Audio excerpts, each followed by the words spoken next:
Maisha yake ni magumu sana, kwa hiyo analazimika kufanya kazi ili aishi. Licha ya umaskini wake alionao, lakini hapendi dharau kabisa. Dharau ndizo ambazo zimemfanya aache kazi kwenye jimu ambayo alikuwa anafanya kazi hapo awali. Kawi na mama yake azipandi kabisa, licha kuwa ada ya shule huwa anamlipia na nini, na hivi karibuni Mchizi anajiunga na chuo, kwa hiyo mama yake kagharamia kila kitu, lakini hataki kabisa mazoea na mtoto wake. Sijajua kuna nini hapo, tutajua huko mbele mtu wangu. Huyu bibi hapa anaitwa Amira. Taksi ambayo alipanda kwenda chuo imeharibikia njiani, kwa hiyo ikabidi achukue mizigo yake ili kama vipi atafuta usafiri mwingine wa kumfikisha chuoni. Akiwa njiani ikapita gari kamwagia maji machafu. Hakuwa na cha kufanya isee. Miamba amesepa, lakini akaikariri tu ile gari namni ilivyo. Baada ya lile tukio, gari ambayo ilikuwa inampeleka chuoni nayo ikawa imepona. Mwaka wa kwanza alikuwa anajiandikisha wengi sana hapa chuoni. Miongoni mwao ni huyu hapa bibi anaitwa Bella. Yeye ameletwa na mama yake. Bella hajapenda kabisa kuletwa na mama yake chuoni, lakini mama anatamani sana akakione chumba ambacho mwanae atakuwa analala hapa chuoni. Huyu mama ana watoto wawili mapacha, huyu Bella pamoja na huyu mtoto wa kiume. Sasa huyu wa kiume akaja kumchukua mama mpeleke kwenye chumba ambacho yeye atakuwa analala hapa chuoni. Wakawa wameondoka, wakamwacha Bella peke yake. Bella alifurahi huyo, maana hataki kabisa kubanabana na mama yake. Baada ya muda, Amira na gauni lake chafu akafika hapa chuoni. Watu walikuwa wanamshangaa yeye tu. Mara akakutana na Kewe, akamwambia kuna mtu kamwagia maji njiani, anataka abadilishe nguo. Kwa hiyo Mchizi kama vipi amsaidie kumziba ili yeye avae nguo zingine. Mchizi akasema tuangalie hostel za wanawake hapa karibu. Watu wananishangaa, sitaki niende, niko hivi. Kewe ikabidi amsaidie tu bibie. Basi wakatafuta kona moja hivi hapa chuoni, wakawa wamebana hapa. Mwana akamziba bibie abadilishe nguo na nini, vitu ka hizo mtu wangu. Huku kuna huyu Mchizi hapa ndo anaingia chuoni. Mchizi anaitwa Jonathan, ametoka kwenye familia ya kitajiri sana. Baba yake ni mgombea ugavana Nigeria, kwa hiyo pesa ipo chafu ya kutosha tu kwao. Amira akamshukuru sana Mchizi kwa msaada wake. Ni mwaka wa kwanza Ndiyo, hata mimi. Sasa wakati wanaondoka, Amira akaiona gari iliyomwagia maji njiani. Akamwambia Kewa amsaidie kuangalia begi lake. Akalifuata lile gari. Amira akaenda kuleta fujo sana pale, akamwambia atoke nje. Jonathan akatoka, akatupiwa lile gauni chafu. Sio kwa sababu mnaendesha magari mazuri ndio mnaendesha ovyo. Una kichaa Mimi nina kichaa au wewe? Mmesababisha nibadili nguo hapa nje. Hamwezi kuendesha ovyo bila kujali watembea kwa miguu kabisa Jonathan akataka kukiamsha hapa. Kewa akawa ameshafika eneo la tukio. Unataka kumpiga? Unajua mimi ni nani? Sijali wewe ni nani. Hauwezi ukaongea na msichana kama hivyo. Ametupa uchafu kwenye gari yangu. Acha nimnyoshe. Nimetupa ulichokiharibu. Nenda kafua uniletee hapa. Jonathan akataka kusepa. Amira akamziba. Vipi kuhusu nguo yangu? Sijui unaongea nini wewe? Gari yako imenimwagia maji ujue. Dereva hakutaka makelele hapa chuoni. Wewe ni mkorofi na ni mjinga. Gari imekumwagia maji. Kwa hiyo kwanza umefika chuo kabla yetu. Una uhakika gani kama ni mimi? Kewa akasema ana pointi. Una uhakika gani kama ni gari hii kweli? Amira akasema yeye sio kichaa. Anaijua gari iliyomwagia maji njiani. Jonathan akaingia mfukoni, akampa pesa anunue gauni jipya. Hausemi samahani. Jonathan akamtupia pesa. Dogo jeuri vibaya mno. Kewa ikabidi aanze kuziokota zile pesa.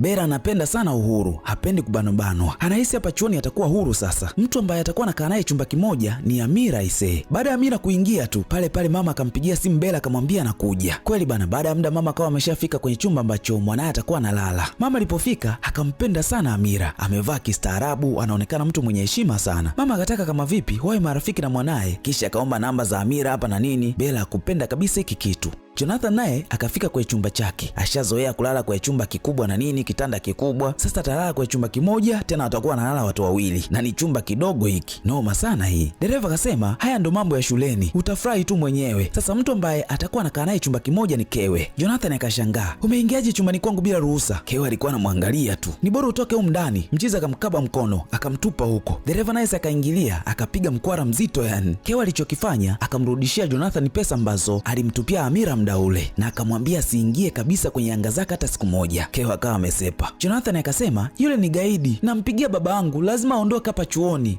Sasa mwanafunzi mwingine ambaye alikuwa na wasiri hapa chuoni ni Soma. Huyu bidada anapenda sana kuimba na ana kipaji kikubwa sana cha kuimba. Akafika mahali akakutana na matangazo ya karaoke night. Leo kutakuwa na kuimba sana hapa chuoni. Kwa hiyo wanafunzi wote wanaalikwa. Soma ni mwimbaji mzuri sana na anapenda kinoma yani. Lakini wazazi wake walishamkataza siimbe. Kwa hiyo hata hii karaoke kwake sio muhimu sana kwa sasa. Hiki kitu kinamkera sana, maana anatamani kusomea mziki na nini, lakini baba yake hataki, anataka asomee mambo ya biashara tu. Soma atakuwa anakaa na huyu bibi hapa anaitwa Nera. Hapendi uchafu hata kidogo yani, muda wote yeye ni kufanya usafi tu chumbani. Soma alipofika, Nera akamkataza kae nje kwanza ili amalize kufanya usafi. Basi niweke mabegi yangu kwanza. Una sanitizer ya nini? Uyasafisha mabegi yako kabla hujaweka ndani. Soma akakubali kukaa nje. Noma sana hii. Kewa akiwa hapa akapita baba yake Jonathan. Akamkumbuka huyu ni Douglas, ni baba yake kabisa wa kumzaa, lakini alimkataa mbele ya mama yake. Yani hataki kabisa kumuona. Mama akamwambia, umemwona yule mwanaume? Siku nyingine ukiulizwa sema baba yako amekufa. Hiki kitu kimemfanya Kewa mchukie anamchukia kinoma huyu mzee. Sasa bado hajajua kama huyu mzee ni baba yake Jonathan. Sasa akijua itakuwaje? Msala huko hapa mtu wangu. Mzee alipokiona hiki chumba akaona ni kidogo sana. Dogo akamwomba kama vipi awe na chumba chake binafsi tu. Mzee akasema ataongea na mkuu wa chuo, kwa hiyo kama vipi atamsaidia kubadilisha. Sasa ikabidi baba na mtoto waende wakapate msosi pamoja. Huku Bella akamwambia Amira kuwa kila mtu anapaswa ajali mambo yake na asije kumwambia mama yake mambo yake hapa chuoni. Kisa amempa namba mama yake. Jina lako nani? Amira. Unasoma nini? Mawasiliano. Bella ndo akajua kuwa yupo na best student aise. Alifurahi kishenzian. Basi mapicha akapigwa mno pale na nini, vitu ka hizo mtu wangu. Si unajua kukikutana na mtu ambaye anajua kitu kukizidi inakuwaga noma sana. Jonathan akaja na mzee wake kula mgawani. Kila mtu alikuwa anamshangaa tu, maana mzee wake ni mtu mkubwa sana yani. Unajua mtu ambaye anagombea ugavana ni anajulikana kila sehemu, kila mtu anakuwa anamjua. Ndio hiki ambacho kilikuwa kinatokea hapa kwa baba yake Jonathan. Wakati Amira na Bella wakiwa hapa, akapita Kewe. Hana muda na mtu kabisa, anajali mambo yake tu. Amira alimsalimia lakini akapigwa mkausho mzito. Hadi Bella akaijua hii.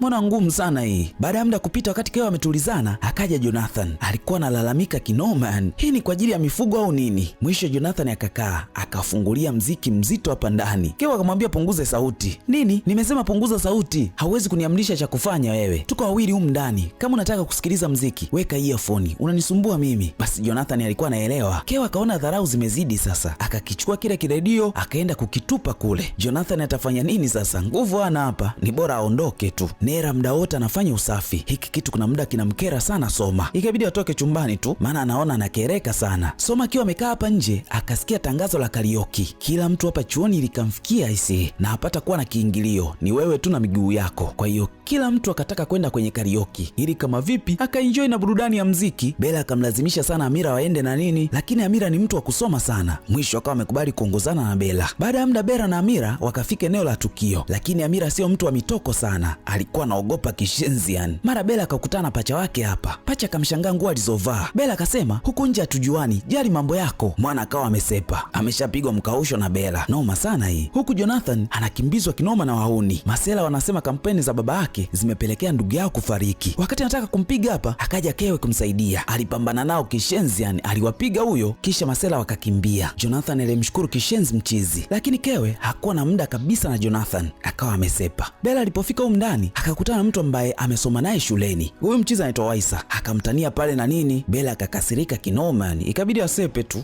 Baada ya muda Soma naye akafika, akamkuta Amira amekaa peke yake hapa. Wakatambulishana pale na nini, vitu ka hizo mtu wangu. Soma akatamani sana wabadilishane vyumba, maana anapokaa hajapapenda kabisa. Amira akagoma kubadilishana chumba na Soma, na huo ndo kawa mwanzo kufahamiana hawa watu wawili. Muda wa sherehe ukafika. MC akasema kama kuna mtu anajua kuimba basi aje ajiandikishe hapa. Soma akawa anafikiria sana. Amira akamuuliza, unaimba? Mimi siwezi kabisa. Soma akatoka nje, hakutaka kujibu kabisa. Huku Kewe ndo anafika eneo la tukio. Jonathan naye alikuwa nyuma tu. Wakati anaingia akagongana na Soma mlangoni.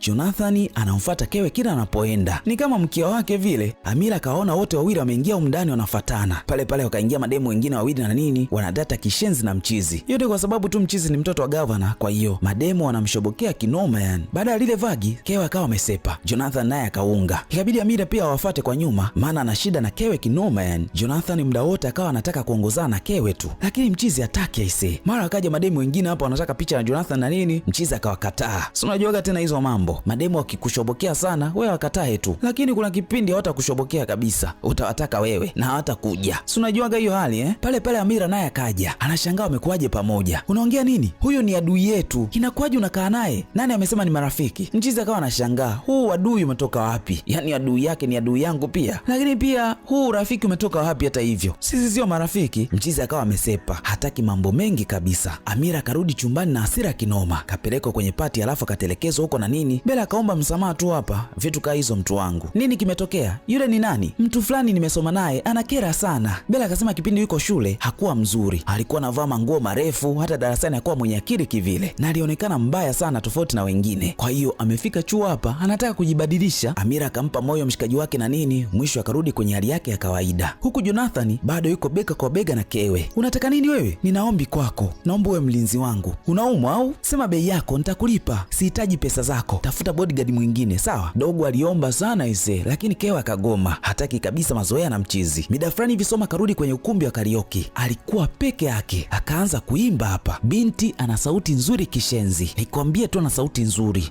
na isifia. Kama unataka kuisikia hii sauti, nenda kaitazame filamu nzima, inaitwa Campus Chronicles. Kwa hiyo utaenjoy kwa kweli aise, kama mimi ambavyo nimeenjoy tu hapa. Asubuhi na mapema Kewe akaamka kwenda kujiandaa. Muda huo Jonathan alikuwa ameuchapa tu, mara mchizi akaokota simu, akaambiwa atoke nje. Sasa huku nje dereva amemletea gari mpya ise, kwa hiyo dogo atakuwa anaitumia hapa chuoni. Jonathan alipoiona alifurahi kishenzi yani, akampigia simu mzee wake, alimshukuru huyo noma sana ise. Taarifa zikaenea kila mahali, Jonathan amepata gari kutoka kwa mzee wake ise. Amira wala kujali, alijua yale ni matumizi mabaya ya pesa, maana mzee bado hajapita uchaguzi. Upande wa Kewe huku amekuja kuomba kazi ya kuwa mkufunzi wa jimu hapa chuoni, kwa sababu ana uzoefu wa miaka 2, kwa hiyo akaona hii kazi namfaa kabisa. Kewe anahitaji sana hii kazi ili apate pesa ya kujikimu, lakini mkuu akasema hawezi kumpa hii kazi kwa sababu ni mwanafunzi wa mwaka wa kwanza. Baada ya kukosa kazi kwenye gym, akaja kuomba kazi kwenye mgahawa wa chuo. Mama akauliza, umewahi kufanya kazi kwenye mgahawa wa shule na wanafunzi wenzako wakawa ndo wateja? Kewe akawa hana majibu. Mama akasema hii sio kazi rahisi, inahitaji moyo sana. Baadhi ya wanafunzi wakijua wewe ni mwanafunzi, unaweza kukata tamaa kabisa, maana wanaweza kukusema mno. Kewe akasema yeye ajali, anachokitaka yeye ni kufanya kazi nzuri tu basi. Mama akamkubali mchizi, kisha akampa kazi. Kewe alifurahi kishenzi yani. Upande wa Nera huku muda wote yeye alikuwa anafanya usafi tu, huu ni kama ugonjwa hivi. Soma alipofika akapigwa mkwara mzito hapa, naye unyonge hautaki kabisa, akajibu mapigo. Sasa baada ya dharau kuzidi, Soma akachukua maamuzi ya kuchora mstari wa kutenga maeneo, hakuna kuingia kwenye eneo la mwenzaka ise. Kamaliza, kamanda akawa ameondoka.